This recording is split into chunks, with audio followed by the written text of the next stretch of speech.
Some relationships just cannot be restored, and it's because the other person is moving about the world in a way that you just cannot abide.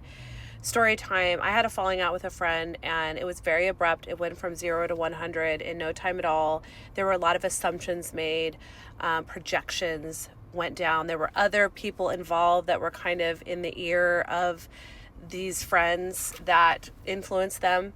And you would look at that situation normally and think, well, that leaves a lot of room for you to reconvene with them, to come to a common ground, to make up.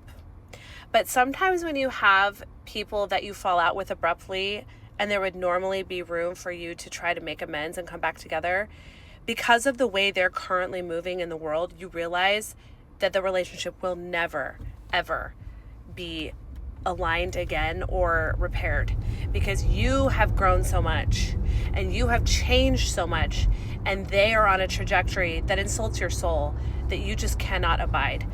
In many cases, I look at this friendship and I know that it can never be restored again because of the people that she moves with.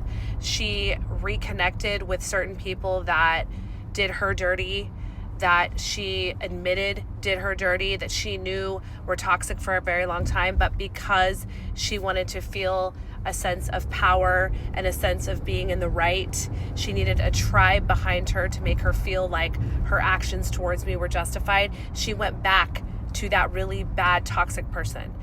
And I mean, in and of itself is very manipulative, to like try to have a smear campaign and get people on your side so that you can feel justified in the way you mistreated somebody. That in and of itself is very bad. But even that could be remedied if she were to like apologize for that and own up to what she did and recognize that she did it. But to bring somebody as toxic as this third party is into her life and actually be friends with her again after the absolute betrayal and just really toxic actions of this one individual, I look at that and I think I can't be friends with you if you're friends with somebody like that. Because that, to me, that shows a lack of judgment. It shows a lack of character, that you're willing to be friends with somebody who would do you so dirty, that you would forgive them, that you would accept their lies, that you wouldn't be able to see through them, that you would maybe yourself be emotionally manipulated by somebody like that. You let wolves into the sheep's den in your life, and I would never ever be able to let somebody be close to me again that has that lack of judgment and that lack of selection as far as who's allowed in her life. Another example of how you just can't let somebody back in is her choice of partners. Her partner has done some really egregious things to people, her friends, and she has just completely turned a blind eye to it to be chosen by him. And to me, it's like, no matter of apologizing, I can't overlook that. Like, even if she and I were to like somehow make amends and I was just supposed to like ignore the fact that her partner is guilty of like really egregious things that are not acceptable in society in general, I could never do that, because the fact that you would choose somebody to be your partner, your love partner, your husband, who not only victimizes people but your friends, no. Like, to me, again, it shows a lack of character, an inability to choose good friends, to choose good people in your life. And I've just reached a certain point where it does matter to me the friends that my friends keep. It does matter to me the love relationships that my friends have.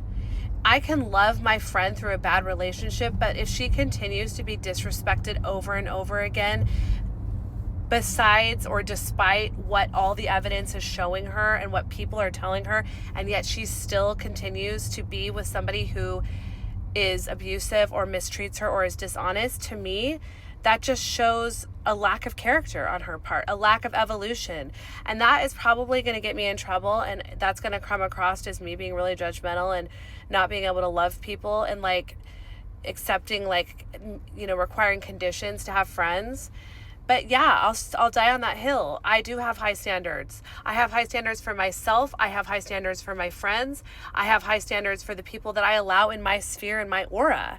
And to allow somebody who's playing small in their life, who's surrounded by users and abusers because they don't have enough self-respect to demand more, I can say, I don't want that person to be my friend. I don't trust somebody like that. I don't trust that they're going to have my back, that they're going to love me, because they can't even stand up and love themselves. They can't even protect themselves, so they're not going to protect me. And I would argue, lastly, that her actions have shown that, in that she's exposed me to the abuse and mistreatment of the people in her life, because she does not have enough self-respect to demand more for herself. And so it bleeds over into the way that her friends are treated.